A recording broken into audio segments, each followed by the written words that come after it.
Evangelio según Lucas, capítulo 6, versículo 12. Servidores por amor. ¿Qué significa eso? Es una muy buena pregunta. ¿Qué significa servir por amor a Dios? Debemos entender que en el Evangelio quien define las cosas no son los evangélicos, no son los líderes de las iglesias, no son los pastores. El que define las cosas es Dios. No, la definición de iglesia no la entrega el pastor de la iglesia. El significado de las cosas lo da Dios. Y este día vamos a ver qué significa servir por amor. Y vamos a estudiarlo a través de una forma bien interesante. Ya les voy a explicar bien qué es lo que vamos a hacer. Pero leamos hoy Lucas 6, 12. ¿Lo tienen? Sale la palabra en nombre del Padre, del Hijo y del Espíritu Santo. Dice la Escritura: en aquellos días él fue al monte a orar y pasó la noche orando a Dios.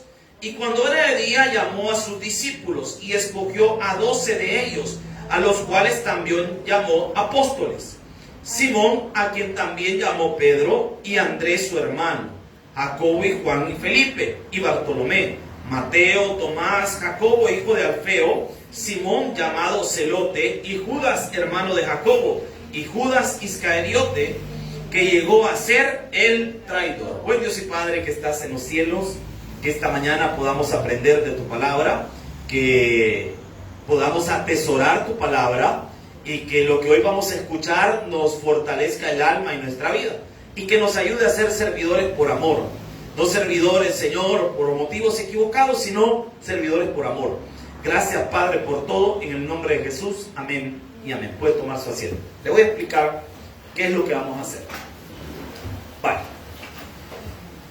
El que define las cosas es Dios. El que nos va a definir cómo es un servidor por amor a Dios, lo va a definir la Biblia. No como usted piensa que es, sino como la Biblia lo define. Nosotros entendemos que en la Biblia encontramos 4 narraciones evangélicas. ¿Cuáles son esas narraciones evangélicas? Mateo, Marcos, Lucas y Juan. Los primeros 3 evangelios se le conoce como evangelios sinópticos. La palabra sinóptico quiere decir lo siguiente, según el diccionario: que presentan partes principales de un asunto de manera clara. Eso es la definición del diccionario de sinóptico. Los evangelios sinópticos son Mateo, Marcos y Lucas. Estos 3 se les conoce como evangelios sinópticos. ¿Por qué? ¿Qué es lo que los hace a ellos sinópticos? Que comparten narración y también comparten origen. El primero de los evangelios escritos fue el evangelio según Marcos. Marcos escribe tomando las vivencias de Pedro, y él escribe un evangelio enfocado en las personas de Roma.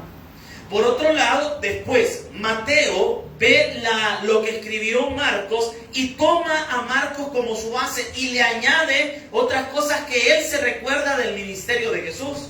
Después tenemos a un señor llamado Lucas, que también ve a Mateo, a Marcos, y decide tomar a Marcos como base para su evangelio, pero él se detiene a hablarnos muchas cosas antes del ministerio de Jesús. Mire, bien interesante. Marcos habla directamente un par de porciones del ministerio terrenal de Jesús, pero se enfoca principalmente en la semana de la crucifixión.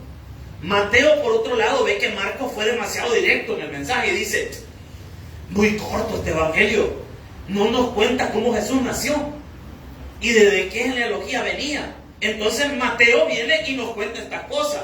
Viene después Lucas, ve a Marcos y a Mateo y digo: bueno, Marcos fue bien directo en el mensaje, Mateo sí nos contó el nacimiento de Jesús, pero aquí falta más, digo, porque cómo fue que Jesús llamó a María. Y también falta el detalle del nacimiento de Juan el Bautista, y lo añade. ¿Se da cuenta cómo es que fueron añadiéndose uno al otro para complementar un todo? Cuando nos topamos con un evangelio sinóptico, debemos recurrir a algo llamado hermenéutica. ¿Y qué es la hermenéutica? es la ciencia que estudia la interpretación de la palabra. ¿Y qué contiene la hermenéutica? 13 principios para interpretar la Biblia. La palabra hermenéutica viene de hermeneu, que quiere decir mensajero. Hermeneu era la palabra que se utiliza. No sé si ustedes han visto una película que se llama Hércules, la de caricatura. No sé si la han visto ustedes. Aparecen los dioses griegos y aparece Hermes. Hermes, el nombre original de Hermes, el nombre latinizado es hermeneu, de donde viene hermenéutica, es la misma raíz de la palabra. Hay 3 palabras en el griego para explicar un mensajero. Ángelos, que es ángel, de donde viene la palabra ángel. Ángelos. Está apóstolos, que también es enviado o mensajero. Y está hermeneu, que es la misma, que son 3 palabras diferentes para designar el mismo oficio. ¿Cuál es? Un mensajero, un mensaje, alguien que envía algo. Entonces, en la hermenéutica nosotros tenemos principios para entender la Biblia. Y uno de estos principios se llama el principio de pasajes paralelos, que es justo lo que vamos a hacer ahora. Que vamos a tomar 3 pasajes que son paralelos el uno del otro y vamos a estudiar todo el mensaje que está ahí en los 3. ¿Qué es lo que quiso decir realmente la palabra? Porque, a ver, lo que dice Lucas no es lo mismo que dice Marcos y no es lo mismo que dice Mateo. O sea, hay detalle ahí que tenemos que prestarle atención. Ahora, a esos detalles son los que vamos a sacar como las características de un servidor por amor. ¿Ahora me entendió más o menos lo que vamos a hacer? Entremos en materia hoy. Vean lo que dice Lucas 6:12. ¿Lo tienen? En aquellos días, ¿cuáles días? Los días en los que Jesús andaba en su ministerio terrenal. En aquellos días, Él, la palabra Él aparece con acento o sin acento. Vale, ¿cuál es la diferencia entre el Él con el acento y el Él sin el acento? Cuando hablamos con acento estamos hablando de una persona, Él, de una persona. Y cuando hablamos de Él sin acento estamos hablando de un objeto, de una cosa. Pero aquí está hablando de Él. ¿Quién es Él? Nuestro Señor Jesucristo. Y dice, Él fue al monte, ¿a qué fue? Primer característica de un servidor por amor. Es alguien que se dedica a la oración. Usted no me puede decir que le está sirviendo a Dios si usted no está orando. Hay personas que a veces por el servicio, por estar en el activismo, de repente perdemos de vista que usted y yo tenemos que ser personas que oran. No puede servirle a un Dios con quien usted no tiene una relación. No puede decirme usted que está sirviéndole a Dios solo porque se pone el uniforme y viene a la iglesia. Hermano, necesitamos ser personas de oración. Mire, esto es bien sencillo. Si nuestra oración se eleva, nuestra espiritualidad se eleva y nuestra carnalidad baja. Pero si dejamos de orar, la carne sube y el espíritu baja. Esta es una relación así. Si yo estoy orando, si yo estoy buscando a Dios, mi forma de actuar va a ser conforme a lo que Dios está obrando en mi vida. Pero si yo no estoy orando, si yo no estoy buscando de Dios, entonces, hermano, voy a andar en la viva carne.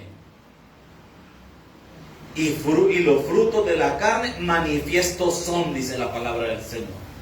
Iras, contiendas, enojo, andamos todo el tiempo estresados, andamos molestos con la vida, con todo, no queremos que nadie nos hable, ni que nos toque. ¿Por qué? Porque andamos enojados, porque andamos con cólera, le pregunto algo, hermano, y la gente que está a su alrededor tiene culpa de que usted esté enojado. ¿Aló? ¿Estamos acá? Apártense a mí porque ya estoy enojado. Hermano, ¿qué le pasa? ¿Lo va a morder o qué va a hacer por no que le acerquen? Que muchos de nosotros andamos en nuestra carnalidad. Andamos en nuestra carne. ¿Por qué? Porque no estamos orando. Estaba investigando por ahí en una encuesta que se hizo en una serie de iglesias en Estados Unidos. Se entrevistó a los pastores de varias denominaciones y de varias iglesias en Estados Unidos. De iglesias de tamaño mediano, promedio. Y se investigó cómo era la vida de oración de los líderes de la iglesia. Y se sacó una media de esa encuesta. Y la media de oración de los pastores de esas iglesias salió de aproximadamente 5 minutos con 10 segundos. 5 minutos con 10 segundos. La vida de oración de esos pastores. Hermano, ¿usted cree que con una vida de oración de ese calibre vamos a ver la mano de Dios? Si el líder de la iglesia, el pastor, tiene esa vida de oración, ahora imagínese el pueblo, hermano. Esta es la iglesia del Señor. Y sacaron un promedio de la oración de los pastores de las megas iglesias en Estados Unidos. El promedio de oración de sus pastores era de 1 hora con no sé cuánto y fracción. Se notan los frutos de la oración. Cuando usted está orando y vienen los problemas, ya no lo agarran igual. No lo agarran igual. ¿Por qué? Porque usted está fortalecido en la oración, hermano. Y viene el problema y dice, mire, usted tiene esto, o esto va a pasar, o tiene esta dificultad. Y uno dice, bueno, Dios tiene el control. ¿Por qué? Acabo de hablar con Él y me siento seguro. Lo agarramos diferente. Una vida de oración es la clave del éxito en la vida del creyente. Una vida de oración. Una vida de oración le va a garantizar a usted el éxito en su ministerio. Una vida de oración es el éxito en la vida de un creyente. Un creyente que no ora no va a triunfar en su vida. Ay, yo como quisiera que esto cambiara. Yo como quisiera que esta situación fuera diferente. Yo como quisiera que mis hijos fueran diferentes. Yo como quisiera que las cosas fueran diferentes. Métase en oración, hermano. Métase en oración. Mire cómo hay gente que le sale bien las cosas bien fácil. La oración, hermano. Ahí está todo el éxito. Ahí está todo el éxito. Decía una persona llamada Charles Spurgeon, que se le conoce como el príncipe de los predicadores. Yo creo que si Charles Spurgeon estuviera vivo, estuviera molesto de cómo los teólogos lo retratan.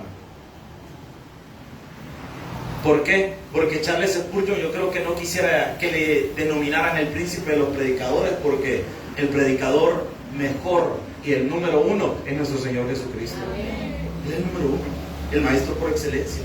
Pero tenemos un detalle. En una ocasión le preguntaron a Charles Spurgeon cuál era el secreto del éxito de su ministerio. Él predicó en una iglesia en Londres llamada el Tabernáculo Metropolitano. Esa iglesia por mucho tiempo fue la iglesia más grande del mundo, congregando a más de 10,000 personas y llegando hasta 15,000 personas por culto, en una época donde no había sonido y donde los pastores escribían los sermones. Imagínense si algunos no duermen ahorita, y en aquella época que los pastores escribían todo el sermón, a leerlo llegaban pues. Por eso es que ahora hay registro de los sermones de Spurgeon, porque todos los sermones eran escritos. O sea que imagínense si estuviéramos en esa época. Ahorita yo estuviera, página número 1. El Señor ha dicho en su palabra, y empezaba a leer. Y aquel hombre no se movía, solo leía. Entonces le preguntaron a Spurgeon cuál fue el éxito de su ministerio. Y llevó a esas personas a un cuarto que estaba en la iglesia, y ahí en ese cuarto había gente orando todo el día. Se turnaban los servidores para llegar a orar de tal manera que no hiciera falta un día y ninguna hora sin que alguien estuviera orando en ese cuarto. ¿Cuál fue el éxito de ese ministerio? La oración. Hay una iglesia bien famosa en Corea, que es del pastor, ¿cómo es que se llama? Gracias, Yoki Cho. Que por cierto creo que el año pasado pasó la presencia de Dios, no me recuerdo cuándo fue, pero fue hace poco.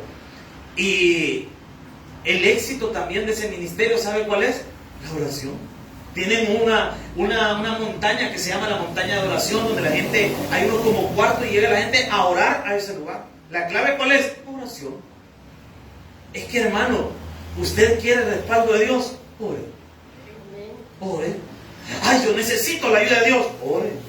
Y fíjese que para la oración, Dios es tan hermoso que deja que la oración sea algo muy íntimo entre usted y Él. No hay palabras claves en la oración. Lo único que debe haber es un corazón dispuesto. Amén, iglesia. Vea qué más dice la palabra del Señor. Y pasó, ¿cuánto tiempo dice? orando a Dios. ¿Por qué? Porque al siguiente día tenía que escoger a los apóstoles. Y no podía darse el lujo de no estar seguro a quiénes iba a llamar. Entonces pasó toda la noche orando porque al siguiente día tenía que tomar una decisión bastante fuerte y fundamental. Ahora viene el punto para nuestra vida. Hermanos, ¿cuántos de nosotros esta semana tenemos que responder algo? Tenemos que tomar una decisión importante y no le hemos preguntado a Dios. Yo creo que esto es, yo sí voy a ir. Hermano, hasta para decidir un trabajo usted debe preguntarle a Dios. Pregúntele al Señor. Pregúntele a Dios si ese negocio va a estar bien. Pregúntele al Señor, pregunte. Si usted no pregunta, ay hermano, estamos mal. Pregúntele a Dios. Hermanos solteros, antes de decirle que sí a la susodicha o al susodicho, pregúntele a Dios. Señor, ¿será que este hombre me conviene? Y Dios le va a responder, no. Ay Señor, pero es que mira, yo siento que este es un ángel del cielo. Pero si está en la tierra es ángel caído, es demonio. No, pregúntele a Dios. Pregúntele al Señor, Señor, ¿es esta tu voluntad? Va a empezar a aliarse con alguien por un negocio, pregúntele a Dios. Señor, esta alianza con esta persona va a ser de bien para mi vida. Pregúntele a Dios. Señor, voy a mandar el currículum a esta empresa. Esta empresa va a ser de bendición para mi vida. Pregúntele a Dios. Porque muchos de nosotros tomamos decisiones sin preguntarle a Dios. Primera característica de un servidor de Dios, ora. Segunda característica de un servidor de Dios por amor, es una persona que le consulta a Dios. Usted y yo tenemos dueño, y ese dueño es nuestro Señor Jesucristo. Voy a preguntarle algo. Si usted fuera el dueño de una empresa, digamos que Dios lo ha bendecido y usted tiene una empresa de agua. Aguas del Pacífico SADC, es la suya. Agua Lolito, ¿verdad? No sé cómo le quiera poner a usted. Entonces, ahí usted tiene su empresa de agua. Y tiene empleados trabajando con usted. Usted ha sido de bendición, Dios lo ha prosperado y ahora tiene empleados trabajando por usted. Usted es el dueño de esa empresa. Usted va a velar para que su empresa siga desarrollándose, ¿sí o no? ¿Qué haría usted si la gente que trabaja con usted hace lo que ellos quieren? Sean sinceros, usted es el gerente, ahorita hable macizo, hermano. Hable tranquilo. ¿Qué haría usted? Si de repente usted le dijo a alguien, vaya, usted se va a encargar de empaquetar este producto. Y él lo que hace es estar con el teléfono. Y todo el montón de agua desperdiciándose y cayendo. Solo cumpliéndolo. ¿Qué haría usted, hermano? Se lo echa. No, este es mal empleado, usted no puede hacer. Porque usted no puede venir a hacer lo que usted quiera. O de repente usted le dijo, vaya, tiene que empacar 250 bolsas de agua, por decir algo, solo por hablar en el aire, ilustrativamente nada más, 250 bolsas. Pero alguien le dice, ay no, a mí 250 mucho, yo para mí 5 puedo empacar en el día. ¿Qué haría usted con esa persona? La misma respuesta.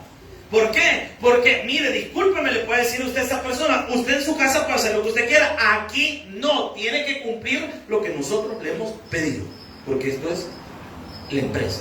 Ahora, Dios es nuestro dueño y Dios puede decidir qué hacer con usted y conmigo.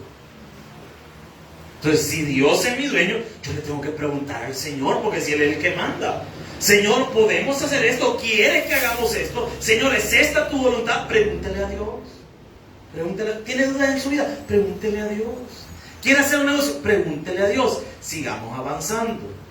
Vaya conmigo, por favor, a Marcos capítulo 3, versículo 13.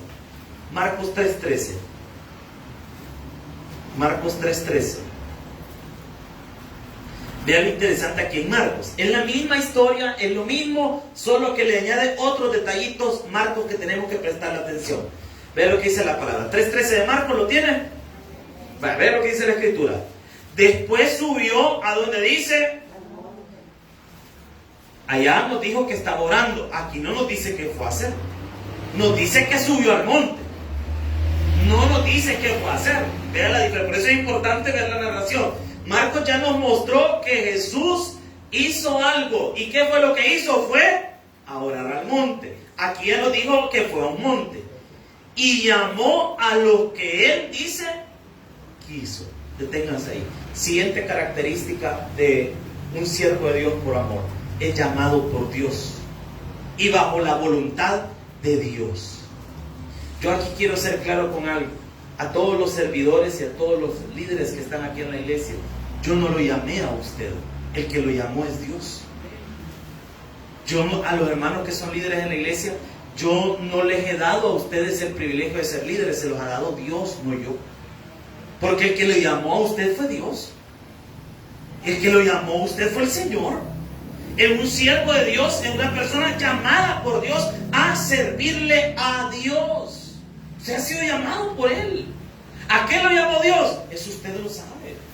¿A qué lo llamó el Señor a usted? Eso usted lo debe saber, porque Él lo llamó como Él quiso, a lo que Él quiso. O sea que nosotros somos servidores de Dios por voluntad de Dios, no nuestra. Ay, mire, yo tengo el deseo de servir. Usted no tiene nada. El que le puso ese deseo en su corazón no viene de usted, viene de Dios, porque es Dios quien pone el deseo de estar en su iglesia. Es Dios el que pone el deseo de alabarle. Es Dios el que pone el deseo de estar aquí sirviéndole a Él. Es el Señor el que pone las cosas. Todos hemos estado haciendo el llamado: hermanos, vengan, sirva. Hermanos, vengan, sirva. Pero es que mire, algo que es una realidad. Si Dios no le pone a usted en el corazón a hacerlo, no va a hacer nada. Aló, estamos acá. Dios es el que pone el deseo en el corazón. Es Dios el que mueve los corazones. Si usted y yo, hermano líder, necesitamos servidores, ¿sabe qué tenemos que hacer? Doblar rodillas y pedírselos a Dios. Fíjense que es bien interesante lo que Jesús le dice a sus discípulos: orad al dueño de la mies para que envíe obreros a su mies. Oh, no digo pongan un letrero llamando a los obreros para que vengan. Jesús dijo que le pidiéramos al Padre para que el Padre enviara obreros a su mies. Necesitamos servidores, pero ¿a quién hay que pedírselo? A Dios. ¿Necesita algo usted en su vida? ¿A quién hay que pedírselo? A Dios. Es que, hermano, no le pida pan al hambre, hombre. No le pida pan al hambre. Pídale a Dios. Si necesita un aumento usted en su trabajo, no se lo pida al jefe, pídaselo a Dios. De repente Dios puede mover las piezas y lo bendice. Pídale a Dios. Y vea qué más dice la palabra del Señor: subió al monte y llamó a los que Él quiso y vinieron a Él. Aquí viene la otra parte. Cuando alguien es llamado por Dios, la persona llamada por Dios, él va a Dios. ¿Por qué? Oye la voz de Dios, oye el llamado del Señor y lo busca.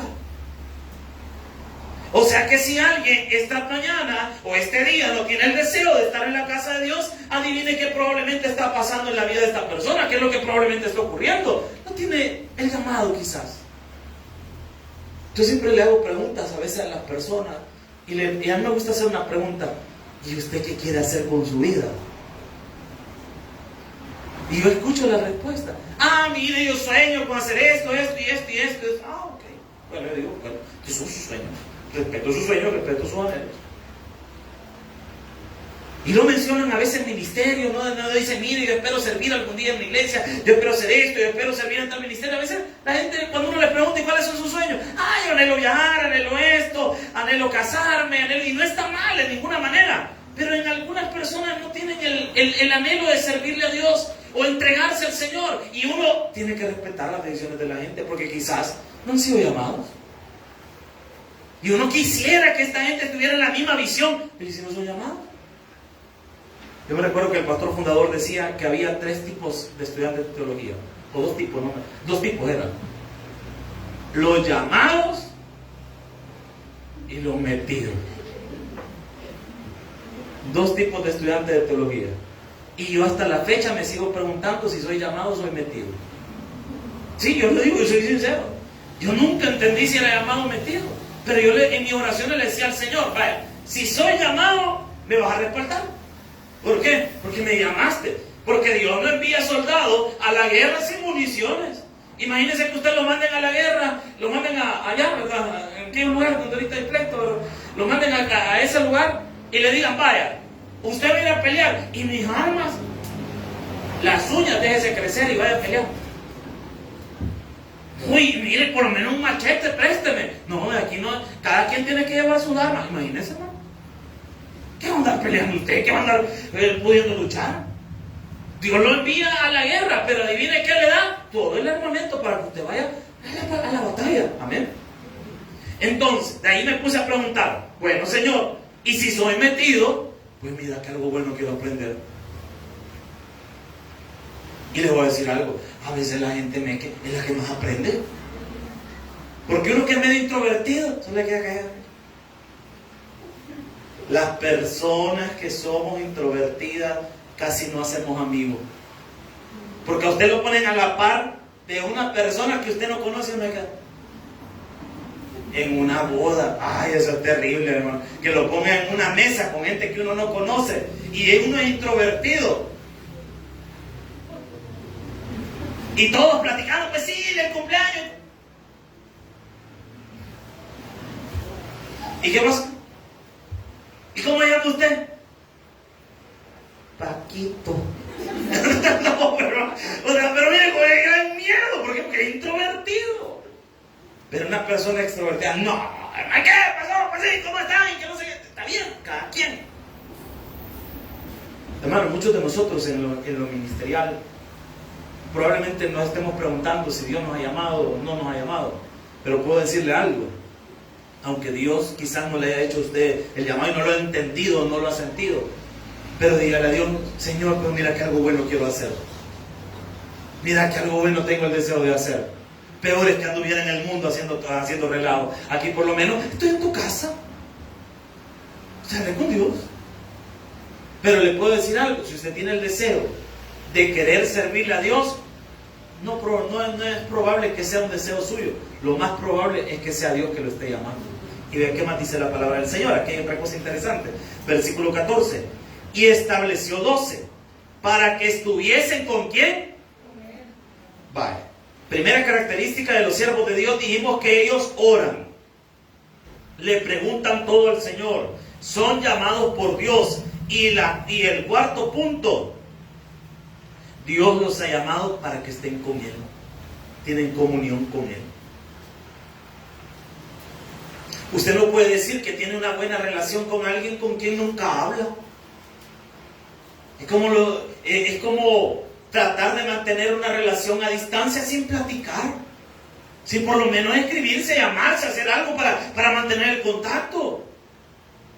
Entonces no puede existir una relación a distancia si no hay una relación, no hay que hacer una llamada. Tiene que haber algo, tiene que haber algún contacto, algún vínculo. Tiene que haber algo. ¿Por qué? Porque necesitamos crear vínculos. Ahora, nosotros con Dios debemos tener una relación. ¿Y cómo me relaciono con Dios? Primera forma de relacionarme con Dios, la oración. Segunda forma de relacionarme con Dios, leer la palabra. Si usted no lee la Biblia, usted no está relacionando con Dios. Tiempo con la Biblia es tiempo con Dios, hermano. Si usted le dedica tiempo a una lectura de la Biblia, mire, lea la Biblia. Descargue un programa para leer la Biblia en un año. O comienza a leer un libro de la Biblia. Ay, es que mire, yo no sé qué libro leer porque me cuesta, me duermo. Mire, no se sature, vaya despacito. Póngase un capítulo diario. Agarre un libro fácil de entender. Agarre un proverbio, agarre algo, pero comience a leer la Biblia. Porque cuando la Biblia comienza a trabajar en la vida de una persona, se nota. La tercera manera, congregarse. Se me va a decir que un servidor de Dios, si solo va a aparecer en el aniversario. Mire, yo conozco gente, y parece broma, que solo en el aniversario de la iglesia aparece. Yo de repente he ido a predicar a varias iglesias y me han invitado a aniversarios y cosas así. Mire, y me resulta gracioso que el día del aniversario de la iglesia topada de gente, llena y un montón. Y uno siempre le hace comentarios a los pastores y le dice, pastor, mire qué bonito está aquí, ¿verdad? Mire qué bonita esta decoración. No trata de sacar algo bueno, ¿verdad? Decirle algo bueno de la obra, de ser amable con los pastores que le invitan a uno. Y en una ocasión yo estaba en una iglesia y le digo, pastor, mire qué lleno está la iglesia, qué bonito está esta actividad, esta vigilia, qué bonita le ha quedado. Y me dice el pastor, El 60% de la gente que está aquí solo para el aniversario viene. Y mire, parecía broma y le todavía saludó a una hermana. Nos vemos el otro año. Porque la hermana el otro año va a llegar otra vez para el aniversario. Ay, gracias Señor por este año, este hermoso ministerio que somos parte. Y no llegó todo el año, hermano. Y entonces, ¿cómo es parte del ministerio? Tiene que congregarse. ¿Por qué? Porque es parte de mi relación con Dios. Y vean qué más dice la palabra del Señor. Y para enviarlos, estamos en el 14. ¿A qué los va a enviar? A predicar. Es que la predicación no es solo tarea del pastor. Y no solo se puede predicar en la iglesia. O sea que los siervos de Dios están llamados a predicar. No, hermano, yo soy de seguridad, yo no tengo que predicar. Claro que sí. Tiene que testificar de Jesucristo. No, hermano, yo no de eso no me animo. Es que mire, predicar, usted piensa que predicar es echarse un gran sermón. Predicar es testificar de Jesús. Usted puede estar predicándole a una persona en la calle diciéndole, mira, Jesús a mí me salvó. ¿Usted está predicando? Usted no necesita tener un púlpito para predicar. Usted puede predicar en cualquier... Mire, incluso hasta en el bus, ¿qué tal que si de repente el Señor le pone en el corazón pararse en el bus y predicar? Ay, me da pena. No, hermano, ¿y por qué? Es que no estoy preparado, voy a sacar... Ya me imagino a alguien predicando en el bus. Es que mire, yo necesito un púlpito para predicar. Y anda su púlpito en la mochila, ¿verdad? De repente y lo pasa, ¿verdad? Y de repente pone con el megáfono y pone, bueno, hermano, y en este momento hasta la ofrenda quiere pasar en el bus, no molesta, ¿no? Los siervos de Dios son llamados a predicar, a testificar de Jesucristo, a hablar que Jesús es el Señor. Usted no puede decir que es un siervo de Jesús si no tiene la pasión y el deseo de compartir las buenas nuevas de salvación con alguien. Ay, yo como anhelo servirle al Señor. Ahí está una oportunidad. ¿Cuál es su oportunidad? Predicarle a alguien en la calle. Ay, nosotros queremos que el Señor nos abra la puerta para predicar la palabra. Amén. Se están abriendo las puertas. Tenemos abiertas las puertas de un hospital para entrar. Tenemos abiertas las puertas para entrar a la cancha y testificar a los jóvenes. Tenemos abiertas las puertas este día para salir y proclamar que Jesucristo es el Señor. Hay personas en los ministerios que a veces nos equivocamos. Yo he escuchado personas decir, Señor, envíame a las naciones a predicar. A las naciones. Quiero ir a Estados Unidos a predicar. Quiero ir a España a predicar. Y de casualidad cuando juegue el Real y el Barça ese mismo día. Y de ser posible me ha llamado al Estadio Bernabéu a ir a predicar. Me ha llamado a Italia, a Roma a ir a predicar. ¿Por qué no comienza en su casa, amado? ¿Por qué no comienza dándole buen testimonio a su familia? Es que predicar, el que está llamado a predicar debe predicar en todas partes. El predicón le quiere perder, hermano. El predicón le quiere perder. Hay personas, mire, yo conozco gente que dice, mínimo para que yo predique tienen que haber 60 personas. Hay cosa. Hermano, con todo respeto, 3, 4, 5, 1, 2 personas pueden ser, pero el mensaje de Dios tiene que compartirse, hermano. Tiene que compartirse. Y vean qué más dice la palabra del Señor. Versículo 15. Y que tuviesen autoridad. ¿Para qué es la autoridad del siervo de Dios? Los siervos de Dios tenemos autoridad. Pero ¿para qué la autoridad? Es una autoridad para servir. Y vean lo que dice la palabra. Y que tuviesen autoridad para sanar enfermedades, para echar, ¿qué dice? Fuera demonios. O sea que la autoridad de los siervos de Dios, como quinto punto, sexto punto, ya me perdí en qué punto voy, es que la autoridad del siervo de Dios es una autoridad para servirle al prójimo. Muchas personas, cuando estamos en puestos de autoridad dentro de una iglesia, se nos infla el ego. Y nos sentimos gallitos y gallitas. Por no decir gallina, porque gallina se ve muy feo. Gallitos y gallitas. Hermano, desde ahora usted va a ser el encargado de este ministerio. Ya ni a la gente de la casa le quiere hablar. Mira, te vamos a poner de líder, pero que no se te vaya a subir. Ya en Facebook ya se puso Supremo Líder. ¿Él le subió? Ya se le subió, ya se siente el dictador. Ya no le quiere hablar a nadie. Hermanos, ser servidor de Dios significa que nuestra autoridad no es para ser superiores a los demás. Nuestra autoridad es para servir. Nuestra autoridad es para servir. Nuestra autoridad, cuando usted tiene autoridad dentro de una iglesia, su autoridad no es para que usted se sienta más grande que los demás. Su autoridad es para ministrar a los demás, para ayudar a los demás. Si a usted lo han puesto de líder en un ministerio, no es para que se sienta, no es para que le ponga el pie a todos los que están abajo de usted, es para que usted ayude a que otros crezcan. Mire, yo se lo he contado a usted, en una ocasión tuve el privilegio de estar dirigiendo un ministerio, una casa de oración, era más que ministerio, era una casa de oración, porque eran pocas personas las que llegaban. Y yo tenía unos escasos 19, 20 años cuando comencé en esa casa de oración. Como todo bicho, lo que más me sobraban eran errores y yo no entendía cómo se funcionaban algunas cosas. Y la casa de oración tuvo un año de ministerio ya. Yo dije, con este año de ministerio vamos a invitar yo pensaba que la mayoría de personas que le servían al Señor, yo entendía el principio de ofrendar y de honrar a los siervos, pero yo pensé que lo que uno pudiera dar, pues, ¿entiendes? Me doy a entender. Obviamente en una casa de oración como esa, las finanzas no había dinero. Y yo invité a un ministerio de alabanza y los contacté y les llamé: hola, muy buenas tardes, soy el pastor fulano de tal, tengo un ministerio en tal parte, me gustaría que ustedes me apoyaran para la celebración del aniversario. Ah, excelente, me dijo. Nosotros, nuestra ofrenda mínima es de, no le voy a decir cuánto. Y yo, bye. Bye, está bien.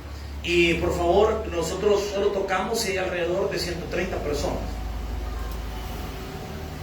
Mire, si cuentan las hormigas y a los animales, ¿verdad? ¿Cómo puede ser que hayamos de número? Y el agua que nosotros tomamos es de la marca tal. No lo voy a tener del otra agua porque esa no tomamos. De esa que vale Becora no nos gusta. Tomamos de esta agua y esta agua porque y por favor tibia a tal temperatura. Y como ya imagino yo midiendo la temperatura del agua. Cualquier cosa, nuestro manager se va a comunicar con usted. Gracias. Alú. Hermano. Y yo me sentí tan mal en esa ocasión, se lo digo, sinceramente. Me sentí tan mal. Porque uno a veces tiene ideas equivocadas de lo que es un ministerio. Ideas equivocadas.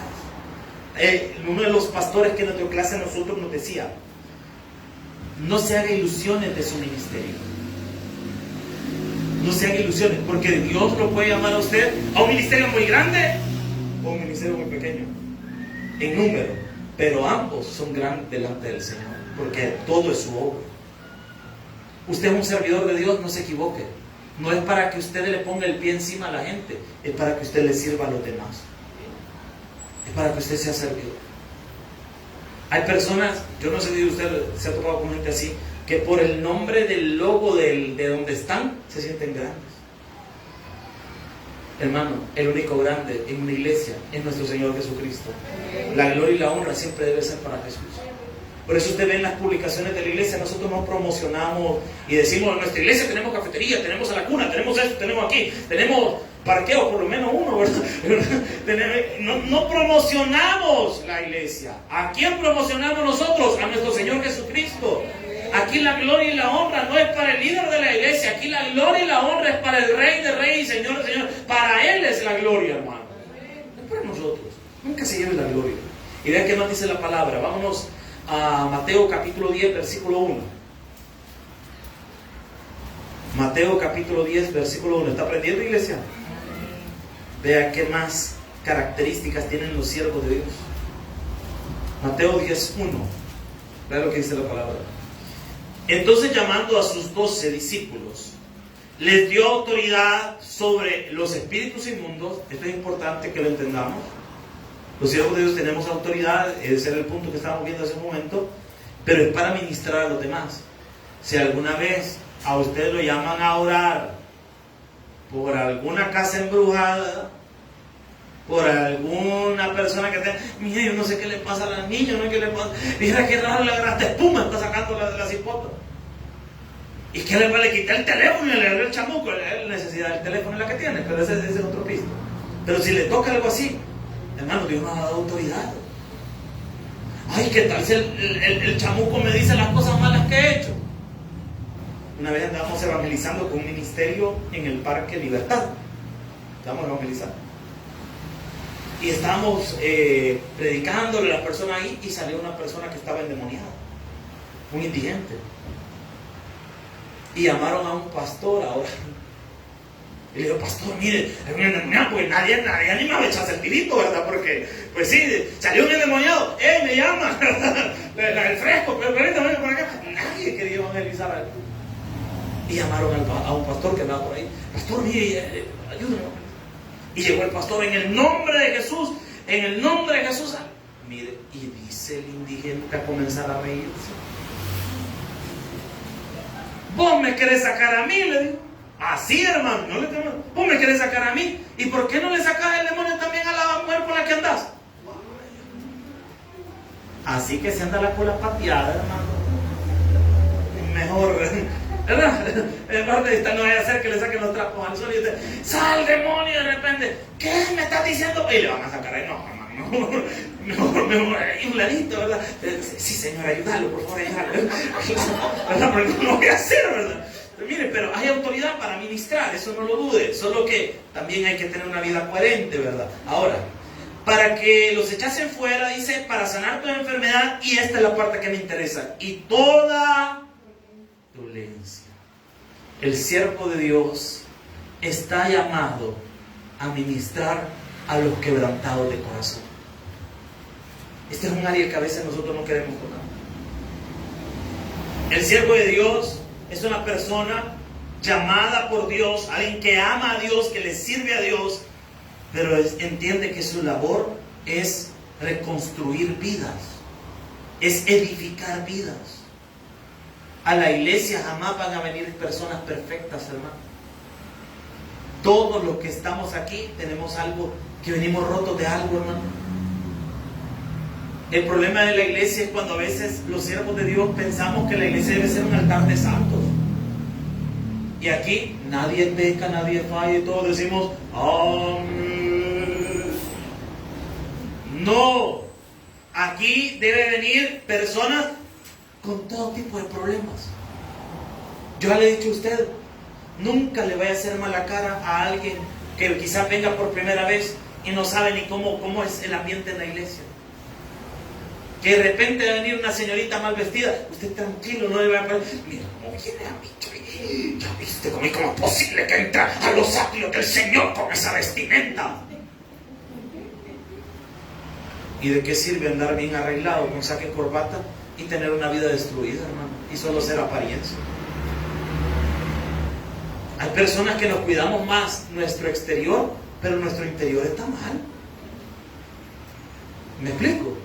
Entonces, que venga una persona, no importa. Que entrara una persona, un muchacho vestido de mujer, hermano, con todo gusto lo recibimos, lo sentamos, le hablamos de la palabra de Dios, que Dios transforme su vida. Así que la iglesia es un hospital del alma. Yo no voy a ir a la iglesia, ¿por qué? Es que tuve problemas, me peleé con mi esposa, yo por hoy no voy, cuando me peleo no vengo. Hermano, discúlpeme, usted no debe venir solo cuando usted se siente bien. Cuando usted se siente mal es cuando más necesita de Dios. Si es que esto es un hospital aquí, imagínese que alguien diga, no voy a ir al hospital porque me siento muy enfermo. ¿Cómo es posible? Si el hospital es para los enfermos, ¿sí o no? O alguien dice, me siento tan sano que voy a ir al hospital. Me siento tan sano, tan bien, tan saludable que voy a ir al hospital un rato. ¿Para qué? Para ver si me pega algo. No.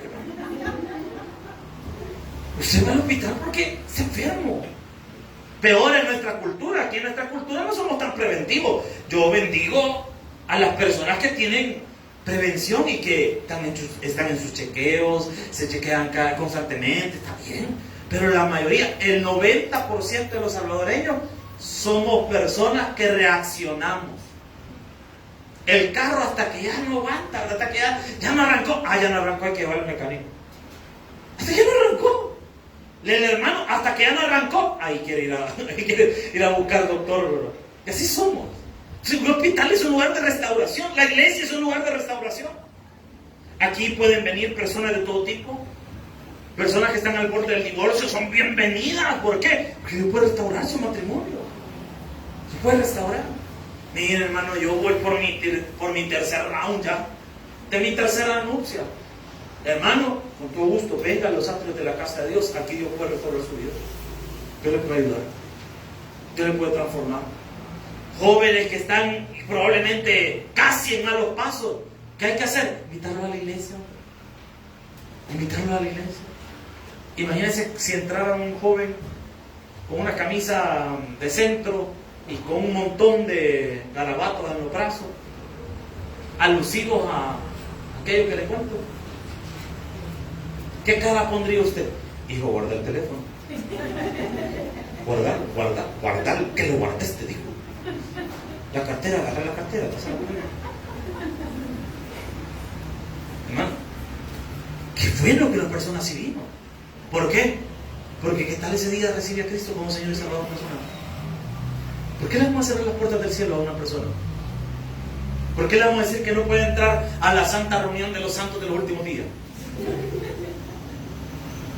Todo lo contrario, bienvenido, amado, pasa. A mí me pasó el primer día que yo fui a la iglesia. Mire, no le digo que me imagine porque de verdad que daba miedo. Me imagine con pelo largo, hermano, un arito en la oreja, todo cara. Mire que cuando uno anda mal, hasta la cara le ve mal a uno, hermano. Y yo no sé qué cara puso una señora o qué impresión le dije a esa señora, que yo entré a la iglesia porque yo necesitaba de Dios y yo me di cuenta que necesitaba al Señor. Y un día solo llegué a la iglesia, a mí nadie me invitó, yo llegué por mi cuenta. Dios a mí me llamó. Yo fui, me senté en el culto y me sentaron a la par de una hermana y la hermana me quedó.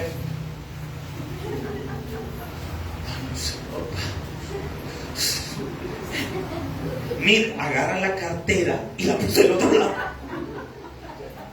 Y todavía, y a la hermana de acomodación yo vi que le llamó. Y todavía entre y yo estaba en la par, hermano. ¿Me puedes sentar en otra silla? ¿Por qué? Mire, yo estuve a punto de levantarme e irme por esa actitud. ¿Por qué? Es que, hermano, la iglesia es un hospital. Alégrese, entre más perdida la persona que venga, mejor. Es que mire, usted no sabe, y este lo conozco de antes, yo sé cómo era antes, sí, gloria a Dios, ese era antes, pero ahora en Cristo puede cambiar. Si la iglesia es para eso, para que gente cambie su vida, para que gente transforme su vida. Uno puede pensar, yo estoy con la idea de hacer un congreso de jóvenes al cual todos estamos invitados. No crean que solo porque es congreso de jóvenes, yo soy joven de la cosecha antepasada. Mire, no importa si usted es joven de la cosecha anterior o prehispánica, o como usted quiera, no. Mire, quiero decirle algo con todo el amor del mundo. Venga, hombre, usted no se preocupe. Alguien diría, ay, pero ¿y actividades para jóvenes? ¿Para qué? Si los jóvenes a veces no quieren nada con Dios. Hermano, usted lo puede ver así como están y puede decir, ay, que mire, a veces los jóvenes no prestan atención, o los niños no están, ¿para qué darle tanto énfasis a la escuela bíblica? Si mire, y los niños, le voy a decir algo. Una palabra va a quedar en el corazón de esos jóvenes y de esos niños. Y el día de mañana, cuando su vida quizás se les esté haciendo pedazos, se van a acordar. ¿De qué? De la palabra que el Señor les sembró en el corazón.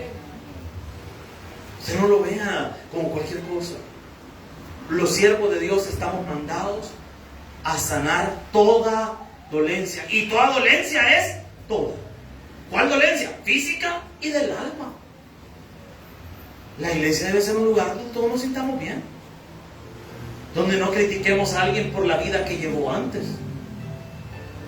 Hermano, no critique la vida de nadie. No critique la vida de nadie. Ay, que mira esta persona cómo es. Sí, ahí déjelo. No critique la vida de nadie. No, mire, es que este hermano y esta hermana es así, así. Ay, déjelo, usted no diga nada. ¿Por qué? Usted tiene hijos. Usted tiene hijos. No critique los hijos de nadie. Usted tiene hijos.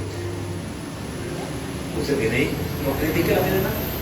La iglesia no es un lugar para criticarnos y hacernos pedazos. La iglesia no es un lugar para tratarnos mal.